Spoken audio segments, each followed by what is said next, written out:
Eh bien, bonsoir à tous, moi c'est Jean-Michel et aujourd'hui je vais vous présenter Aspen HQ. On héberge notre application SaaS sur 3 hébergeurs différents, Scalingo, Heroku et Google Cloud Platform. À quoi cette architecture elle répond, à quels besoins cette architecture répond-elle et aussi, surtout, comment elle est opérée. Alors, pourquoi ce sujet? Déjà, en interne, on a besoin régulièrement d'expliquer pourquoi on en est là, puisqu'on a des nouveaux arrivants très régulièrement dans la boîte. Donc là, pourquoi on a 3 fournisseurs différents. Mais il y a aussi un peu un aspect curiosité, en particulier dans la tech et dans des meet-ups comme ce soir. Pourquoi encore, depuis 10 ans, vous êtes chez un PaaS tel que Heroku et chez Google en même temps? Avant d'attaquer le sujet, il faut que je fasse une brève introduction sur c'est quoi la curiosité en fait. La curiosité, c'est qu'en fait, tous les hébergeurs sur la planète ne jouent pas dans la même catégorie. On va grosso modo les catégoriser en 2 grosses catégories qui sont Platform as a Service, les PaaS, et Infrastructure as a Service, les IaaS. Aspen HQ, on est ici, on est un SaaS, un Software as a Service.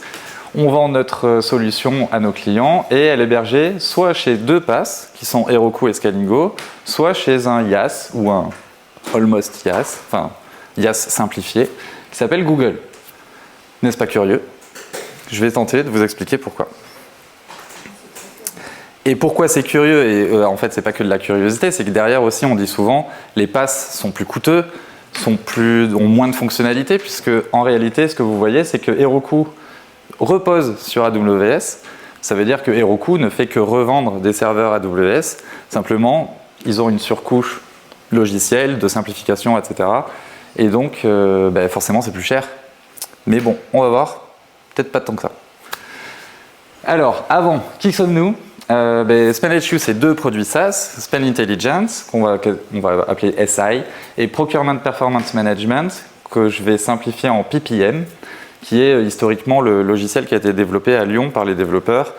Pas encore, il y en a dans la salle ici présente, dont Guillaume. Et donc PPM, c'est 180 clients, majorité grands comptes, donc ça veut dire avec des exigences qui sont assez importantes sur un certain nombre de critères de sécurité, de fonctionnalité. Et pour finir, l'équipe tech de PPM, c'est 6 devs, 2 QA et 1 DevOps. Et moi, dans l'histoire, je suis le chef des devs. Alors, l'historique de PPM, c'est 4 gros événements de, on va dire, expansion ou de modification de l'infrastructure. Grosso modo, 2013, fondation. À l'époque, AWS était sorti en 2003 ou 2007, je n'ai pas les dates en tête. Grosso modo, ça faisait même pas une dizaine d'années qu'ils étaient présents. Et par-dessus est arrivé Heroku, mais je crois que la presse de Guillaume va tout vous présenter un peu plus en détail. Choix de l'efficacité à l'époque, et d'ailleurs très certainement unique choix disponible à l'époque. Donc, on va chez Heroku. La boîte croît et en 2018, on a un certain nombre de problématiques avec Heroku et en particulier avec le retail, le secteur de l'industrie du retail qui sont Carrefour, Auchan, tout ce qui a un rapport avec les grandes distributions, la grande distribution, merci. Et il se trouve que AWS, derrière c'est Amazon, et Amazon sont concurrents en fait de Carrefour, Auchan, etc. Donc on s'est retrouvé à devoir faire un choix. Enfin, à devoir étendre notre offre d'hébergement. Plutôt que de se dire on migre Heroku chez quelque chose d'autre, on s'est dit on n'est que 2,5 devs. Peut-être que le mieux c'est de trouver une solution qui est quasi identique ou si possible identique, et on l'a trouvé chez Scalingo. Petit bonus, Scalingo c'est français, avec Outscale derrière, peu importe c'est un détail, mais grosso modo c'est franco-français, et à l'époque aussi il s'est avéré que d'avoir de l'hébergement souverain, ça a été un bonus pour développer un certain nombre de ventes. Donc super, on arrive à 2020, on a besoin de croître dans le marché US, on a Heroku, il est capable de déployer aux US, on y va, c'est parfait. En 2021, même schéma, nos clients US dans le retail, puisque ça reste notre 2e secteur de vente de nos clients, ne veulent pas de AWS. Il se trouve qu'on retourne sur Heroku et donc à l'issue de certaines tentatives chez Azure, chez Platform SH, chez Scalingo aussi, on a tenté de proposer à Scalingo un petit billet pour se développer aux US. Bref, c'était pas la priorité de l'histoire, donc on a choisi Google. Résultat des courses, aujourd'hui, notre SaaS, c'est 6 environnements de production, 3 aux US, 3 en Europe, hébergés sur 3 fournisseurs. Rien d'anormal. Avant d'aller un peu plus loin sur pourquoi on en est arrivé à ces 6 instances de production, grosso modo, je vais partir de la base. PPM, c'est une application Rails des plus classiques. Un serveur Puma, un serveur Sidekick, une base de données Postgres, de quoi mettre du cache dans Redis et du storage pour stocker les fichiers des clients. Cette brique-là, elle est très simple, tout le monde la connaît, ça fait 20 ans que ça existe. On a besoin de la déployer sur plusieurs environnements pour satisfaire des grands comptes, mais également si vous avez même un business à développer, vous allez devoir un petit peu processer et être rigoureux dans vos déploiements et dans vos tests. Donc, chez chacun de nos fournisseurs et dans chaque région, on va tester les déploiements avant d'arriver jusqu'à la production. On va également avoir un environnement intermédiaire qui s'appelle le Acceptance ou UAT en interne, qui permet à nos clients aussi de tester nos propres features avant de les appliquer en production.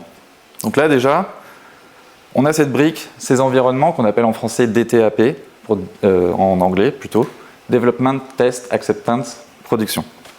On va sur un niveau d'abstraction supplémentaire. Notre application, elle peut faire un certain nombre de choses avec la base de données, avec Redis, tout ce que vous voulez, mais elle ne peut pas tout faire. Et vous le savez très bien, si vous voulez envoyer des mails, ce n'est pas votre application qui va le faire, ça va être un service externe, une brique additionnelle. Mais en fait, quand on doit faire face à des grands comptes, ou, encore une fois ça peut être valable avec du B2C, mais en B2B en particulier, on va aussi devoir prouver qu'on a un système de backup, on a eu un monitoring de la disponibilité suffisant, on a un monitoring de la performance, etc. Tout un tas de choses pour satisfaire des grands comptes. J'en reviens au sujet. Si je remets Heroku, Google et Scalingo dans ce diagramme, on peut s'apercevoir qu'en fait c'est une petite partie, la plus importante, certes, mais ça reste une petite partie de tout un système qu'on a besoin de développer et de opérer pour satisfaire un engagement envers un grand compte.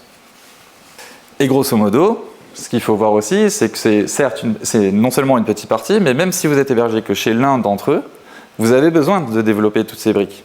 Vous allez devoir envoyer des mails, vous allez devoir satisfaire un certain nombre de backups et de capacités à restaurer, vous allez devoir superviser votre application, etc., etc. Alors du coup, qu'est-ce qui, chez nous, avec l'historique que je vous ai présenté, les raisons business pour lesquelles on a arrivé à choisir Heroku, Scalingo et Google, quels sont les éléments d'arbitrage qui nous ont amenés à conforter, oui, on fait cette brique-là, de cette façon-là, plutôt que d'une autre. Mais d'abord, on peut se rappeler qu'une infrastructure, ça n'est là que pour répondre à un business et finalement à vendre votre service. Votre but, en tant que même DevOps ou Tech, c'est de vendre un service au final. Donc l'infrastructure, c'est pas un détail en soi, mais ça reste un détail. C'est surtout les enjeux business qui vont vous amener à leader vos arbitrages techniques. Et évidemment, en tant que tech, par contre, votre responsabilité, c'est de la sécuriser, faire en sorte que les données clients soient protégées. Donc c'est sur ces deux thématiques, on va, auprès notamment de nos clients, des grands comptes, on va leur prouver qu'on a une méthodologie. Donc typiquement, sur des engagements contractuels, c'est-à-dire vous fournissez un service avec un certain nombre de features à vos clients, qui est disponible X temps par mois. Vous avez peut-être des problématiques de performance à prouver à vos clients. Et sur les critères de sécurité, ça s'entend, enfin peut-être pas parce que l'informatique a moins, mais les critères de sécurité sont classiques, disponibilité, confidentialité, intégrité. Je ne suis pas là pour vous présenter comment sécuriser votre infra, mais il y a des critères. Et tous ces services, tous ces risques, ou les besoins associés à vos engagements, ne se valent pas nécessairement. Quand je vous ai présenté le diagramme avec les briques et nos applications à travers plusieurs fournisseurs qui sont hébergés dans plusieurs régions, peut-être qu'on n'a pas besoin de autant d'efforts pour sécuriser la brique backup que la brique mailing. C'est plutôt l'inverse qu'il faut l'entendre, parce que chez nous, les backups, c'est extrêmement majeur. Et enfin, tous les risques ne sont pas non plus cyber. Vous allez peut-être être amené à vous soucier de la santé financière de Scalingo plutôt que de est-ce que le HTTPS est bien implémenté chez Heroku. Je prends un exemple précis, et je vous l'ai cité plusieurs fois, les backups. Question très importante pour des grands comptes, enfin, en tout cas nos clients à nous. Typiquement, vous allez peut-être avoir un certain nombre de disparités, c'est-à-dire qu'on part du principe là qu'on a 3 fournisseurs, tous évidemment proposent du backup de vos bases de données, mais tous n'ont pas le même fonctionnement. Je vous donne un truc très précis qui est chez nous et problématique, c'est que chez Heroku, les backups, que votre base de données soit en Europe ou aux US, les backups Heroku sont stockés aux US. Nous, ça ne nous va pas pour les clients européens. En tant que grand compte, ils exigent que leurs données, que ce soit les backups ou la base de données, ça reste en Europe au maximum. Pour nous, on a choisi du coup de s'abstraire, de se dire les backups, on ne peut pas uniquement se reposer sur ces 3 fournisseurs. Grosso modo, pour opérer ce système avec 3 hébergeurs principaux, on a besoin de se limiter et de limiter l'adhérence. Typiquement, ça peut même être parmi le retour d'expérience, dès l'entrée, en fait, limiter l'adhérence à vos fournisseurs, à vos hébergeurs. Ça reste une bonne pratique que je conseille. Et typiquement, je vais pouvoir vous l'exposer en 3 points, plus ou moins techniques. Prime abord, l'adhérence de l'app elle-même, donc le fameux monolithe que je vous ai présenté avec l'application web, l'application le job Sidekick. Tout ça, vous l'opérez techniquement via une méthodologie. Chez nous, on use et abuse du 12-factor app, dont Geoffroy, ici présent, a présenté lors du dernier meet-up une super presse très claire, très concise. Je vous inviterai à la voir sur YouTube. Donc moi, je ne vais pas vous présenter ça évidemment, mais je vais vous citer 3 grands principes. Notre app, c'est une seule branche, c'est on veut déployer partout, et c'est chaque infra qui va dire à l'application, via des variables d'environnement, cette partie-là, tu vas peut-être avoir un comportement légèrement différent pour t'adapter à mon infrastructure. Vous allez choisir des protocoles uniformisés. Typiquement, le stockage de fichiers se passe via le protocole S3. Même si c'est Amazon à la base, il se trouve qu'il est disponible chez Outscale, chez Google, etc. Et enfin, les services rattachés. Et ça, typiquement, vous savez très bien si vous avez déjà utilisé Heroku, que pour stocker des logs, Heroku ne vous propose pas ça en fait. Vous devez acheter un add-on, vous devez acheter un service externe pour avoir un historique plus large que 40 000 lignes ou je ne sais plus combien. Deuxièmement, moins technique, c'est l'adhérence de votre service. En fait, c'est le service que vous vendez à vos clients. Le client, il s'en fout de savoir comment ça marche. Lui, il veut une garantie, il veut un service, il veut une fonctionnalité qui fonctionne.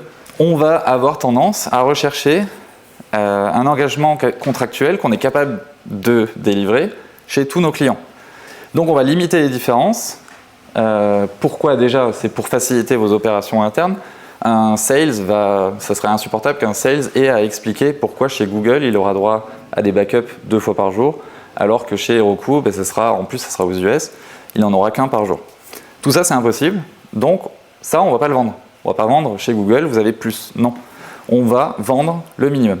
Qui peut le plus, peut le moins. Et le 3e aspect, c'est l'adhérence de vos données clients.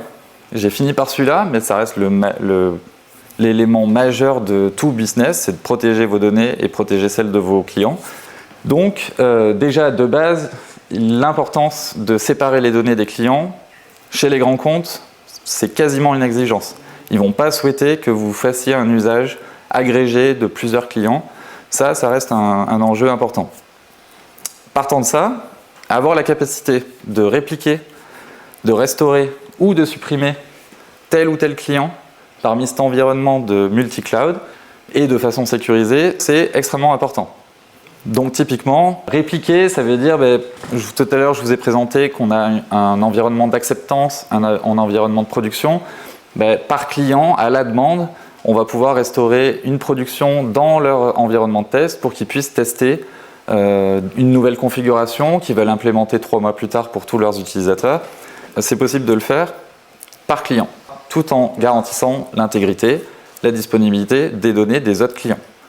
Restaurer, pareil, s'il se passe un incident chez un client, il faut savoir que les incidents, encore une fois, c'est pas que cyber, c'est pas que juste vous avez une attaque sur votre base de données, ça peut être un admin de tel ou tel client qui fait une bourde, on s'en rend compte 3 mois plus tard, la bourde est majeure, ça serait cool de restaurer l'environnement d'il y a 3 mois en production pour ce client-là donné.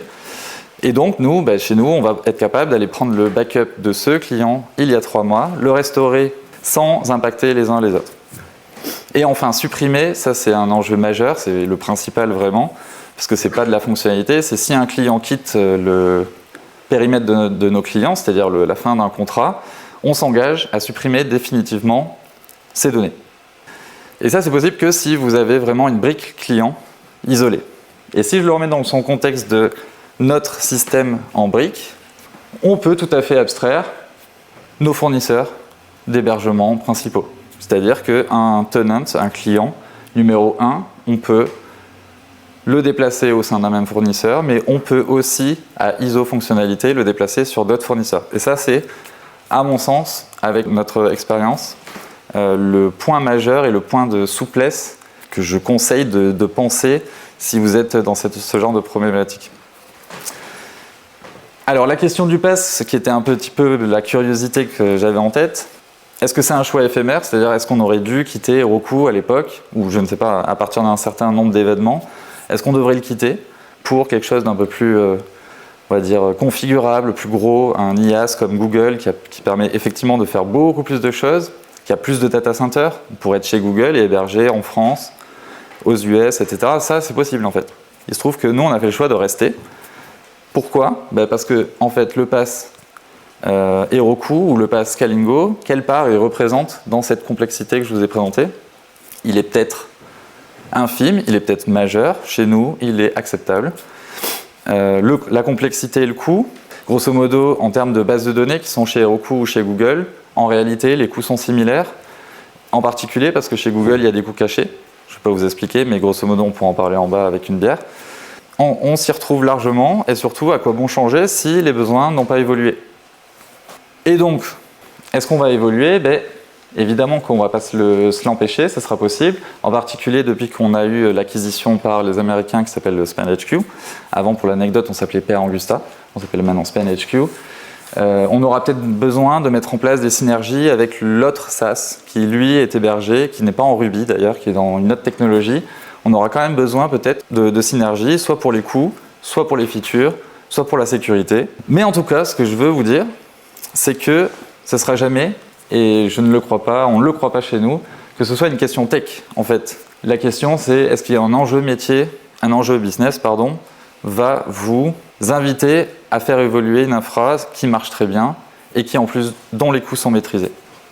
Peut-être qu'un jour, cette fameuse scalabilité qu'on peut reprocher ou la fameuse la croissance des coûts qu'on peut avoir chez des passes deviendra un enjeu. Pour l'instant, ce n'est pas le cas. Voilà, j'espère que j'ai été compréhensible et intéressant. Je vous remercie et j'en profite puisque en plus ici présent, il y a 2 talentueux claquettistes que j'ai interviewés dans une chaîne YouTube. J'ai créé une émission qui s'appelle Jean-Michel Asynchrone, je vous invite à voir sur YouTube. Et ici présent, vous retrouverez Maxime et Guillaume qui vous présenteront leur talent caché dont ils ne parlent jamais en meet-up. Et c'est dommage. Voilà.